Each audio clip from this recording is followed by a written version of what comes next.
Vamos aqui tentando corrigir um pouco essa situação aqui, ó. Tá?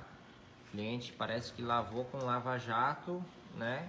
Não usou ele na vertical, o reto aqui, né? E acabou usando ele de lado e aí entortou toda a serpentina. Estamos usando aqui um pente de correção de serpentina, certo?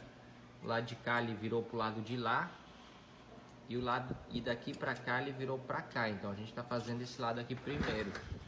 É um serviço com muita paciência, né? Com muita calma e para poder abrir.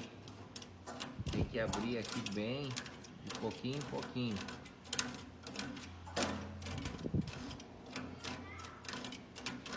Então, só ir mostrando para vocês. Tem solução? Tem. Fica 100% bom igual ao novo? Não. Mas resolve para poder usar o aparelho.